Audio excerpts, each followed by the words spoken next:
Assalamualaikum warahmatullahi wabarakatuh. Perkenalkan, nama saya Ari Alvin Nuryanto dari Vokasional Informatika 1A. Di sini saya akan menjelaskan tentang materi pengenalan kimia. Pengertian ilmu kimia yang pertama adalah ilmu rekayasa materi yang mengubah materi menjadi materi yang lebih bermanfaat. Yang kedua, ilmu kimia adalah ilmu yang mempelajari tentang susunan, struktur, sifat, perubahan materi, dan energi yang menyertai perubahan tersebut.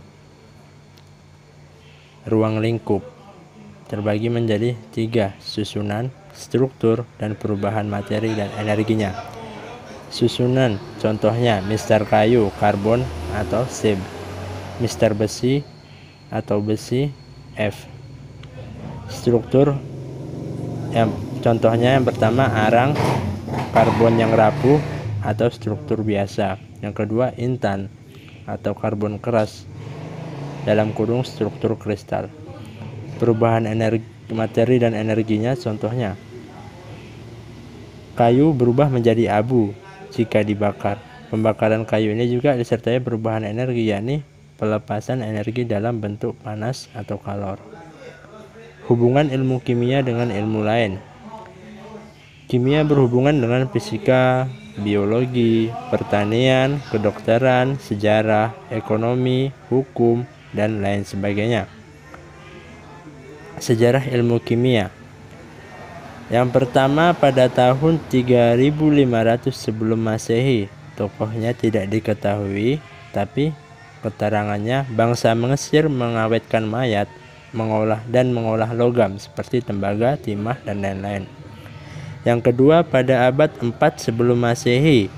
Tokohnya yang pertama Demokritus, yang keterangannya materi tersebut bersifat kontinu atau partikel kecil yang disebut atom. Yang kedua Aristoteles, materi bersifat kontinu dapat dibagi terus sampai ketidakterhinggaan. Yang ketiga tahun 500 sampai 160. Tokohnya Jabir Ibnu Hayyan. Keterangannya ilmuwan Arab ini membuat alkohol, arse, zinc, asam sulfat, asam nitrat, dan lain-lain.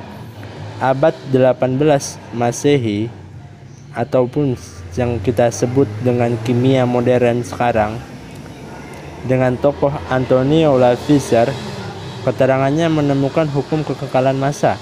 Dan yang kedua John Dalton yang mengajukan teori atom yang pertama. Perbedaan senyawa dengan campuran.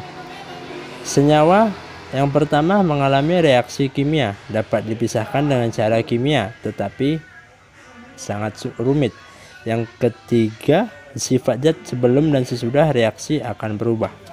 Sedangkan campuran tidak mengalami reaksi kimia. Yang kedua, mudah dipisahkan dengan cara fisika. Dan yang ketiga, sifat zat sebelum dan sesudah bercampur tidak berubah. Pengantar laboratorium kimia. Yang pertama persiapan kita. Yang contohnya jas, kacamata, catatan, dan lain-lain. Yang kedua materi praktikum. Mempelajari pedoman kerja. Yang ketiga keselamatan. Tidak melakukan selain yang ada di petunjuk, bertanya kepada guru dan laboran. Yang keempat berbagai alat dan penggunaannya. Maksudnya kita harus tahu alat itu digunakan kemana, jangan kita salah pakai dan terjadi membahayakan diri kita sendiri. Penggolongan materi. Materi dibagi dua, zat tunggal atau zat murni, dan yang kedua campuran.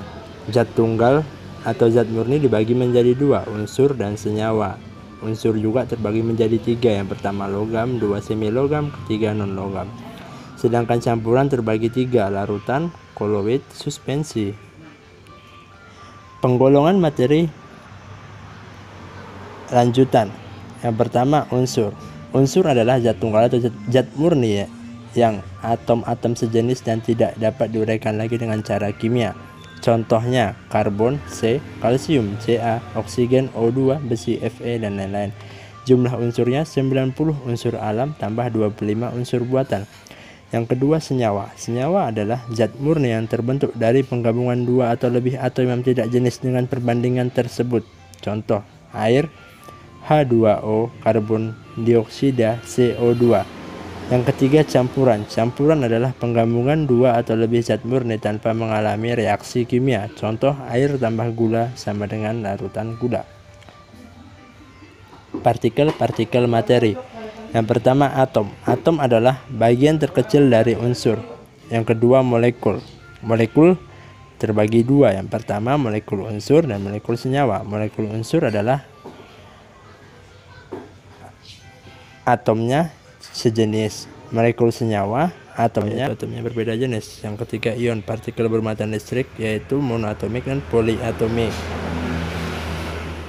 Contoh partikel-partikel materi lanjutan adalah yang pertama bisa kita lihat dari parang, dihasilkan dari unsur besi yang tersusun dari atom-atom besi. Yang kedua, oksigen yang terjadi dari molekul oksigen dan dibuat oleh atom oksigen. Cukup sekian dapat saya sampaikan, kurang lebihnya saya mohon maaf. Terima kasih. Assalamualaikum warahmatullahi wabarakatuh. Tell me pretty lies, look me in the face, tell me that you love me.